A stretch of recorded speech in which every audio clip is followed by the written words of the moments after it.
Final முஸல்லி யுனாஜி ரப்பஹு.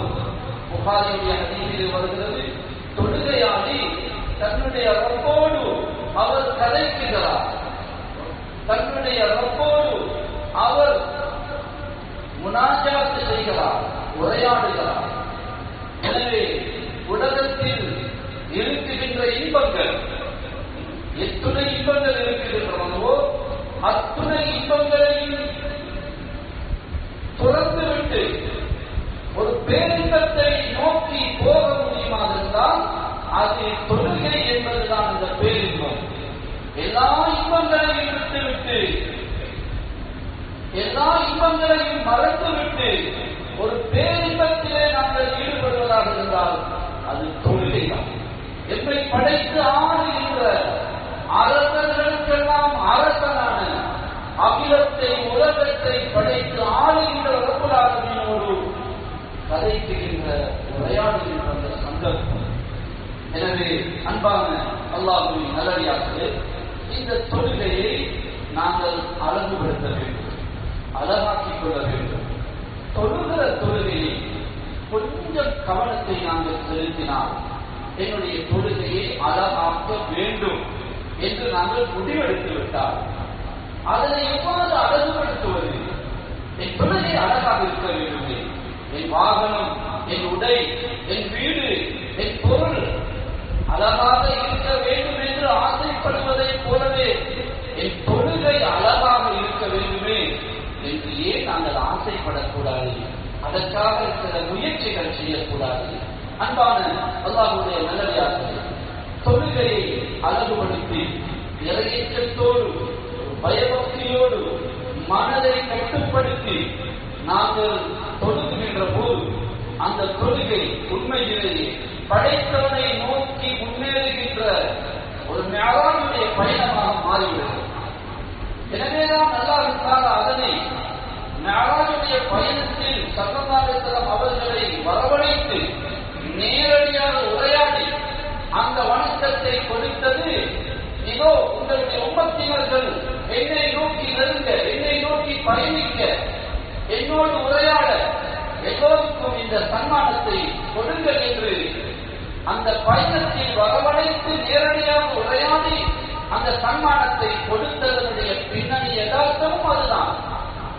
எனவே அன்பான அல்லாஹ்வின் நல்லடியார்களே, ஹதீஸ்களில் ஸஹீஹான முஸ்லிமுடைய ரிவாயத்தில் வருகிறது, அம்ர் இப்னு அபஸா அஸ்-சுலமி ரலியல்லாஹு தஆலா அன்ஹுடைய நீண்ட ரிவாயத். வுதுவுடைய சிறப்புகள், வுதுவை அழகுபடுத்துவது போன்ற பல விடயங்களை சொல்லிவிட்டு அழகாக நிரப்பமாக வுதுவெடுத்த பிறகு ஃபஇன் காம ஃபஸல்லா எழுந்து தொழுகிறார், ஃபஅஸ்னா அலல்லாஹி அல்லாஹ்வை புகழுகிறார், அல்லாஹ்வை துதிபாடுகிறார், வஹமிதல்லாஹ வஅஸ்னா அலைஹி பிறகு அவர் சொல்கிறார், வஃபஸ்ஸல கல்பஹு லில்லாஹ் உள்ளத்தை அல்லாஹ்வுக்கே தூய்மைப்படுத்தி விடுகிறார், உள்ளத்தை அல்லாஹ்வின் சிந்தனையோடு சொல்கிறார். என்றால் இல்லா இன்சரஃப மின் ஹத்தியத்திஹி கஹையத்திஹி யௌம வலதத்துஹு உம்முஹு.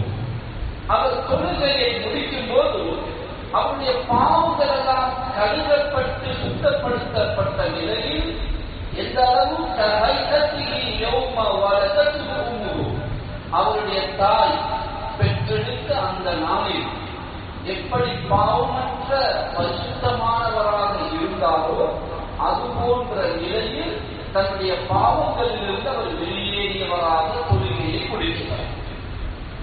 சுப்ஹானல்லாஹ். மற்றொரு ரிவாயத் அதில் முஸ்லிமிலே வருகிறது, உக்பத் இப்னு ஆமிர் ரலியல்லாஹு தஆலா சொல்கிறார், மாமின் முஸ்லிமின் யதவல்லஹு ஃபயுஹ்சினு வுதுஅஹு அழகாக வுது செய்து அவர் தொழுகிறார், யுஸல்லி ரக்அத்தை முக்பிலன் அலைஹிமா பிகல்பிஹி வவஜ்ஹிஹி. அந்த தொழுகையினுடைய 2 ரக்அத்திலும் அவர் தன்னுடைய முழு கவனத்தோடு உள்ளத்தாலும் கவனத்தை திருப்பியவராக தொழுதால் இல்லா வஜபத் லஹுல் ஜன்னah அவருக்கு சுவர்க்கம் வாஜிபாகி விடுகிறது. நாங்கள் எங்களுடைய சிந்தனைகளை அவரவரை பற்றி நாங்கள் கொஞ்சம் சிந்திக்க வேண்டும். எங்களுடைய நப்சோடு நாங்கள் கதைக்க வேண்டும். ஒரு 2 ரக்காத் உனக்கு அல்லாஹ்வுக்கு முன்பாக நின்று கொண்டு அல்லாஹ்வுடைய நினைவோடு சொல்ல முடியாதா? அவ்வளவு நீ மோசமானவனா? அல்லாஹ் தஆலாவுக்கு முன்னால் நின்று கொண்டு அல்லாஹ் தஆலாவை நினைத்துக் கொண்டு நான் தொழுகையிலே இருக்கிறேன், தொழுது கொண்டிருக்கிறேன், அல்லாஹ் எனக்கு யாரெல்லாம் நிறைய பாக்கியங்களை தந்திருக்கிறார், நான் நிறைய தவறுகளை செய்திருக்கிறேன் என்ற ஒரு சிந்தனைகளோடு எனக்கு சொல்ல முடியாதா? முடியும், எல்லோருக்கும் முடியும். ஆனால் நாங்கள் தீர்மானிக்க வேண்டும். நான் இப்படித்தான் சொல்லுவேன், என் தொழுகையை அழகுபடுத்துவேன், என் தொழுகையை சீராக்குவேன், அழகாக அமைதியாக நான் சொல்லுவேன் என்ற முடிவு எடுக்காமல் என்னதான் பயன்கள் செய்யாத கேட்டாலும் நாங்கள் அப்படியே